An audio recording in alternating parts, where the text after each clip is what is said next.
कई बार परिवार उलझ जाते हैं और कई लोग जो ये समझते हैं ना क्या दिखाने की जरूरत है, तो ये सबसे ज्यादा जो प्रेम विवाह है ना वही तलाक में परिणत हो रहे हैं।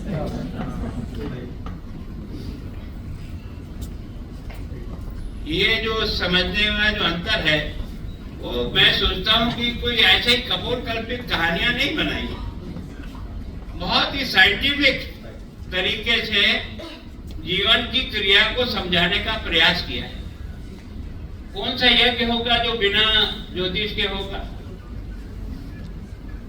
जो जमीन का मकान बनाते हैं उसका मकान का भी पूजन करते हैं, जमीन का वो भी मुहूर्त के हिसाब से करते हैं। किस कोने में करना है ये भी अपन देखते हैं उसका। ये वास्तुशास्त्र भी उसी का उत्पत्ति का एक आधार है। तो ये जो वास्तुशास्त्र है या सब कुछ है, पुराने व्यक्ति भले ही समझते ना हो पर ये जरूर बताते थे कि भाई दक्षिण के अंदर अपना घर का मुंह नहीं होना चाहिए। अगर घर का कोई अच्छा मुंह माना जाता है तो या तो पूरब को या पश्चिम को, और कोई और संकट है तो अधिक से अधिक उत्तर हो सकता है, पर दक्षिण के अंदर। लेकिन व्यवसाय की दृष्टि से दक्षिण दिशा अच्छी है।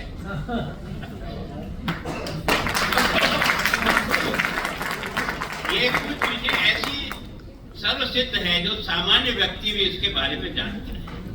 मैं सोचता हूँ कि पृथ्वी का इवन कभी खेती करता है ना तो किसान भी हल कब चलाना है वो भी पूछ करके चलाता है कि आज कौन सी तिथि है, आज कौन सा कालखंड है, कैसा इसका लुगड़िया चल रहा है, क्या हो रहा है, ये सब क्या है?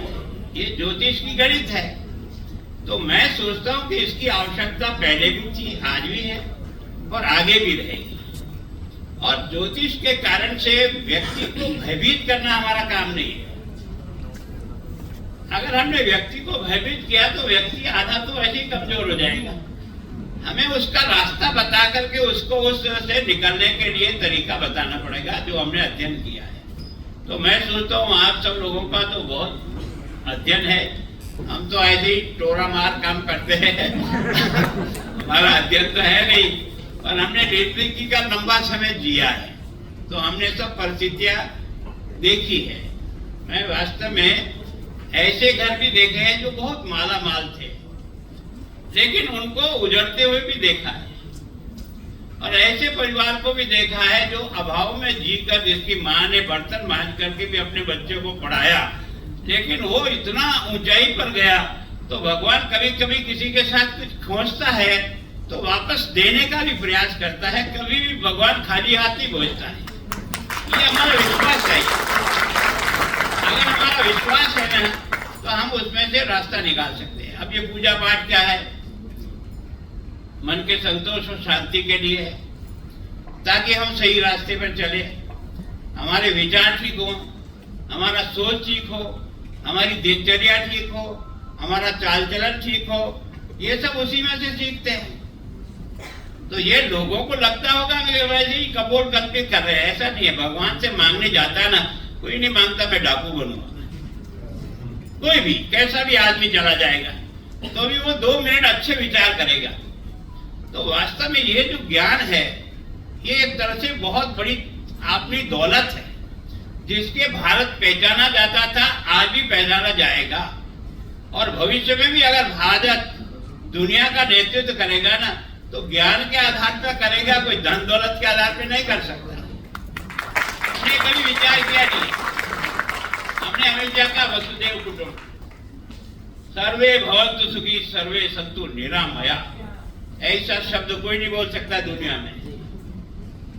ये हमारी संस्कृति बोल सकती, हम बोल सकते। तो वास्तव में ये जो आपका ज्ञान है इसका अथाह है, जितना समय आप लगाओगे उतना कम पड़ेगा। ये तो एक साधना का विषय है।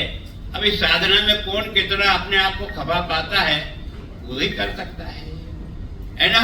आप ये देखो कि भगवान राम के गुरु को, विश्वामित्र को कैसे पता लगा कि अगर मुझे राक्षसों का नाश करना है तो ये दशरथ के बालकों को ही तैयार करना पड़ेगा, तब जाकर के मैं इस युद्ध को जीत पाऊंगा। इसका मतलब उसका कितना आगे का सोच था कि इसका अर्थ कौन कर सकता है, ये कर सकता है।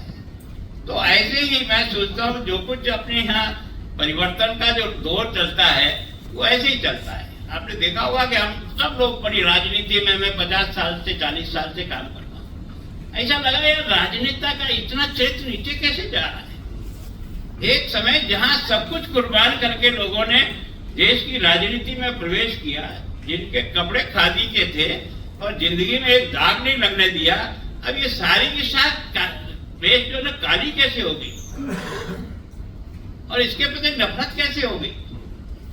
तो ये जो कई बार कालखंड आता ना, आपने देखा होगा स्वामी विवेकानंद ने कब कहा था कि 17वीं शताब्दी इंग्लैंड की, 18वीं शताब्दी फ्रांस की, 19वीं शताब्दी जर्मन की, 20वीं शताब्दी अमेरिका की और 21वीं सदी भारत की।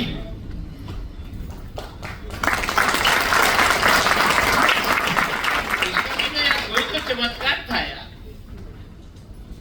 ये हम इस 21वीं शताब्दी में जिस